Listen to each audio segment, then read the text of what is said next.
Dear student, today we have learned about accounting treatment of realization expenses. First example, resolution expenses rupees 8000.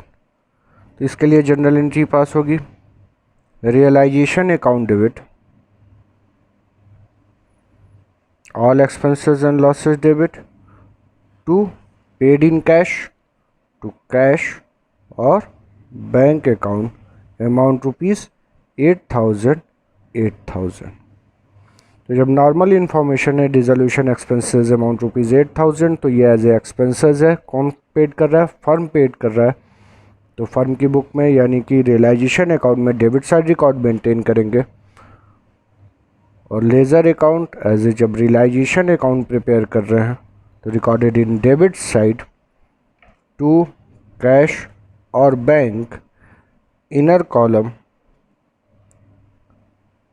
In a bracket realisation expenses amount rupees 8000। इस तरह से maintain करते थे। Next example ले रहे हैं। Dissolution expenses 5000 were paid by the partner Veeru. Dissolution expenses 5000 है, तो ये एक्सपेंसेस जो है कैसे रिकॉर्ड मेंटेन करें? तो इसको आइडेंटिफाई करने के लिए जो भी बुक्स ऑफ रिकॉर्ड हम मेंटेन करते हैं फर्म की बुक में, फर्म डिसॉल्व हो रहा है तो जो भी एक्सपेंसेस है उसको पेड करना किसके ऊपर? लायबिलिटी है फर्म के ऊपर। लेकिन यहाँ पे कौन पेड कर रहा है? Veeru as a partner. तो फर्म के ऊपर लायबिलिटी है कि ये 5000 जो एक्सपेंसेस है ये वीरू एज ए पार्टनर है, इन्होंने पेमेंट किया है, तो फर्म इनको रिटर्न करेगा। तो फर्म के लिए एक्सपेंसेस कितना है? 5000 रिकॉर्ड मेंटेन करेंगे। Realisation account debit to firm के पास से तो कोई पेमेंट नहीं हुआ, कौन पेमेंट कर रहे हैं? वीरू। तो क्रेडिट द गिवर वीरू हैं। तो दूसरी तरह से इसको ऐसे भी समझाया गया कि ये एक्सपेंसेस फर्म का है, कौन पेड कर रहे हैं? वीरू। तो फर्म के ऊपर लायबिलिटी है कि वीरू को रिटर्न करेंगे, तो वीरू के कैपिटल में और क्रेडिट कर देंगे by Veeru capital amount rupees 5000। यहाँ पे भी जब रियलाइजेशन अकाउंट हम प्रिपेयर कर रहे होंगे डायरेक्ट लेज़र अकाउंट, तो डेबिट साइड में रिकॉर्ड होगा to Veeru capital in a bracket realisation expenses amount rupees 5000। Next example, L, a partner, was appointed to look after the dissolution process for which he was given a remuneration of rupees 10,000। L as a partner है, उनको appoint किया गया कि firm को dissolve करने के process में रहेंगे, जिसके लिए उनको रिमुनरेशन दे रहे हैं 10,000। तो फर्म रिमुनरेशन पे कर रहा है एल को डिसोल्यूशन के लिए, तो फर्म जो पे अमाउंट कर रहा है वो फर्म के लिए क्या है? लॉस। अब जो भी रिमुनरेशन का एक्चुअल एक्सपेंडिचर होगा उससे फर्म को कोई मतलब नहीं है। फर्म ने ऑलरेडी एक पार्टनर को अपॉइंट करके एक रिमुनरेशन दे रहे हैं फर्म को डिसॉल्व करने के लिए, तो एक्चुअल एक्सपेंडिचर जो भी होगा उससे फर्म को कोई भी मतलब नहीं रखना है। तो अब इस ट्रांजेक्शन में रिकॉर्ड करेंगे all expenses and losses debit, realisation account debit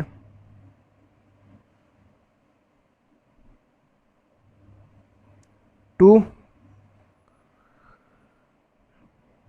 L capital. Firm किसको पे करेगा? एल को। एल की कैपिटल में और क्रेडिट कर दिया गया अमाउंट 10,000 एंड 10,000। यहाँ पे भी जब रियलाइजेशन अकाउंट प्रिपेयर करेंगे, डायरेक्ट अगर प्रिपेयर कर रहे हैं debit side to L capital amount rupees 10,000, firm के लिए एज ए लॉस है, debit side in a bracket realisation expenses.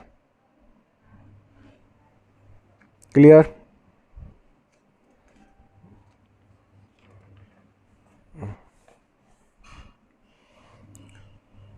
Next example, Mohan a partner was appointed to look after the process of dissolution. यहाँ Mohan as a partner है, उनको भी appoint कर रहे हैं प्रोसेस ऑफ डिसोल्यूशन के लिए, for which he was allowed A room ration. कितना रूम रेशन दे रहे हैं? 7000। मोहन इस बात के लिए एग्री कर रहे हैं, Mohan agreed to bear the dissolution expenses, और जो भी डिसोल्यूशन एक्सपेंसेस होगा वो कौन बियर करेगा? मोहन। अभी इसके पहले वाले एग्जाम्पल में हमने समझा कि एल पार्टनर हैं, उनको अपॉइंट किया गया for the process of dissolution, जिसके लिए उन्हें रूमरेशन दे रहे हैं 10,000। तो हमने यहाँ बताया कि 10,000 जब एल को रूमरेशन दे दिया गया for the purpose of dissolution, तो जो भी एक्सपेंसेस डिसोल्यूशन का होगा, एल को रूमरेशन देने के बाद उसे फर्म से कोई मतलब नहीं है, उसी प्रोसेस के लिए ऑलरेडी फर्म ने एल को दे रखा है, तो हमने यहाँ रिकॉर्ड मेंटेन किया। नेक्स्ट यहाँ पे जो एग्जांपल ले रहे हैं उसमें मोहन एज ए, उन्हें भी अपॉइंट किया गया फर्म को डिसॉल्व करने के लिए, रूमरेशन दे रहे हैं कितना amount? 7000। Mohan agree to bear all the dissolution expenses. Actual dissolution expenses ₹4000 were paid by Mohan, लेकिन एक्चुअल एक्सपेंडिचर कितना हो रहा है? 4000। तो इस सिचुएशन में फर्म जो रूमरेशन अमाउंट पे कर रहा है मोहन को, वो फर्म के लिए क्या है? डिसोल्यूशन एक्सपेंसेस है। बाकी एक्चुअल में मोहन कितना पेड कर रहे हैं, इससे फर्म को कोई मतलब नहीं। फर्म की बुक में जो वही ट्रांजैक्शन रिकॉर्ड होगा जो फर्म के हैंड से है, तो फर्म जो रूमरेशन पे कर रहे हैं वही रिकॉर्ड करेंगे। ये पार्टनर पे कर रहे हैं मोहन ₹4000, इससे फर्म को कोई मतलब नहीं। तो actual expenditure bear by the partnership firm ₹7,000। Now realisation account debit to Mohan capital, amount ₹7,000। फिर से देखा जाए, मोहन को रिमरेशन पे कर रहे हैं,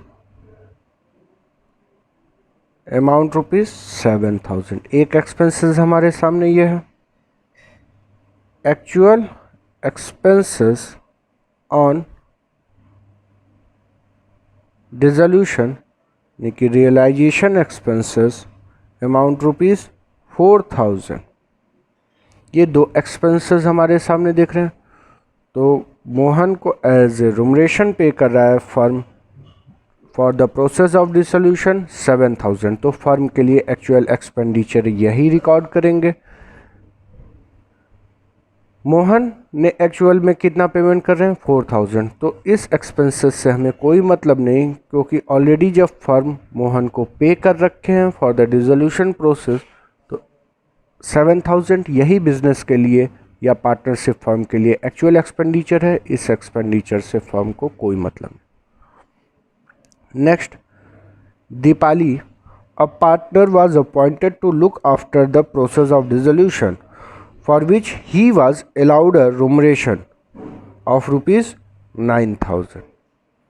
Dipali agreed to bear the dissolution expenses.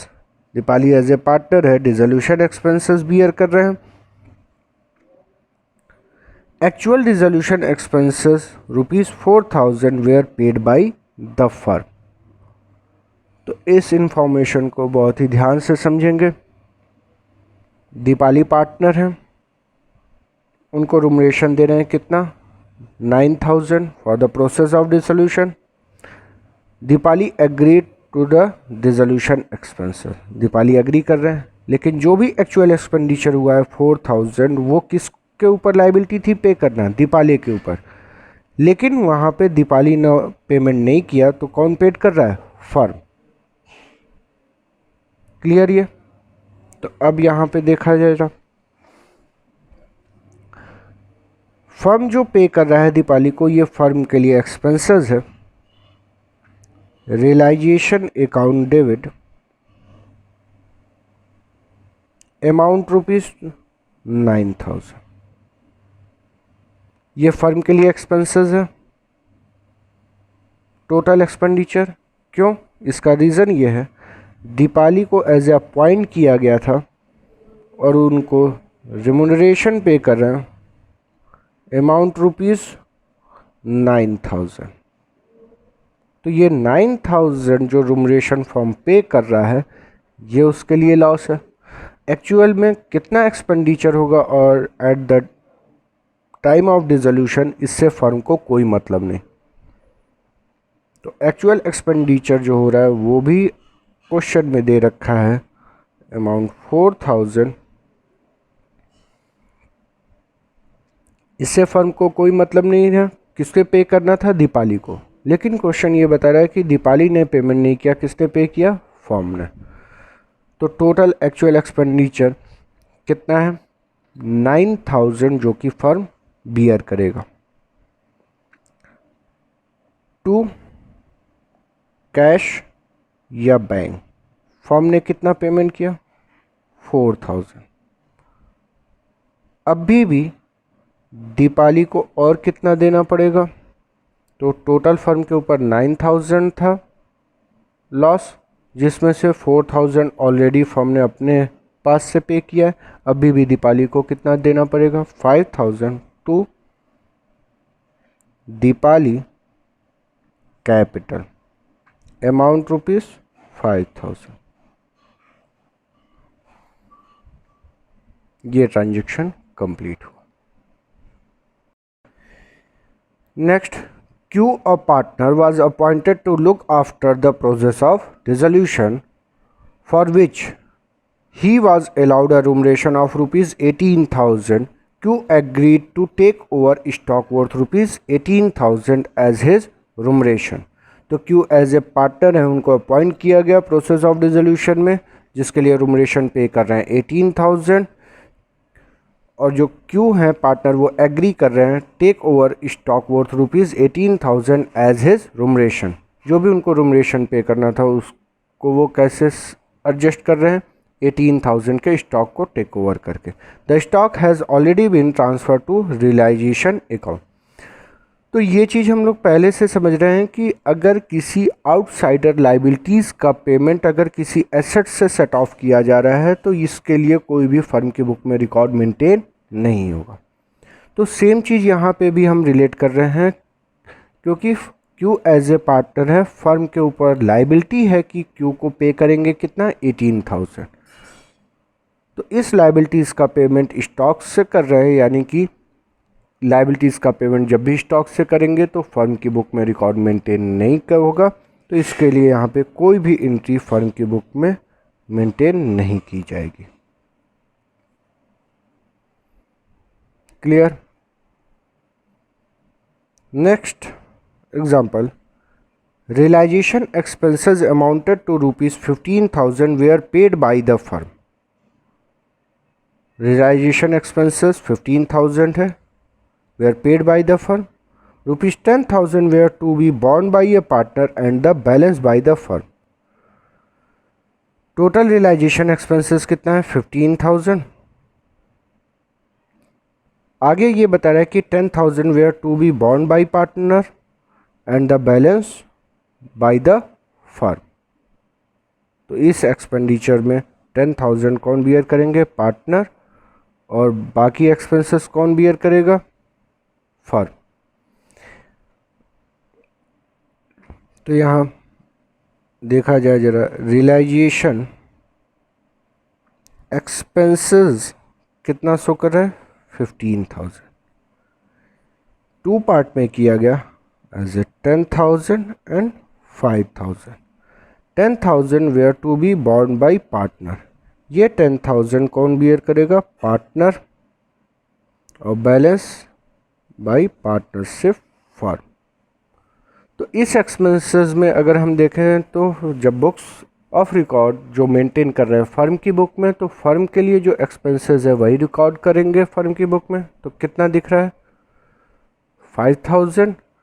तो ये फर्म के लिए लॉस है। Realisation account debit amount only ₹5,000।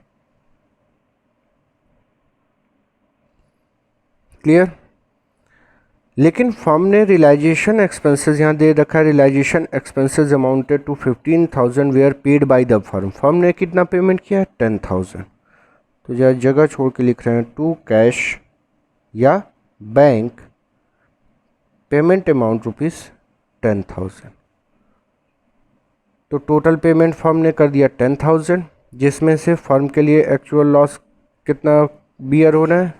सिर्फ 5,000। बाकी कौन बियर करेंगे? पार्टनर। पार्टनर्स की कैपिटल को डेबिट कर दिया जाएगा, फर्म उनसे चार्ज करेगा, कैपिटल अकाउंट डेबिट, अमाउंट 10,000। इस सिचुएशन में जब रियलाइजेशन अकाउंट ड्रॉ करेंगे, डेबिट साइड रिकॉर्ड करेंगे टू कैश और bank as a realisation expenses. Journal entry में जो रियलाइजेशन अकाउंट को डेबिट किया गया है 5,000, यही फर्म बियर करेगा, ये 5,000 अमाउंट को रिकॉर्ड किया जाएगा। तो ये जो भी एंट्री आपको अभी तक बताई गई है जनरल एंट्री, ये डिसोल्यूशन के लिए है। तो इन सारे केसेस में हमें सबसे पहले ये ध्यान रखना होगा कि फर्म के लिए एक्चुअल एक्सपेंडिचर क्या है जो कि फर्म बियर करेगा, उसी अमाउंट को हम प्रीफर करेंगे रियलाइजेशन अकाउंट में डेबिट करने के लिए या डायरेक्ट लेजर अकाउंट में पोस्टिंग करने के लिए।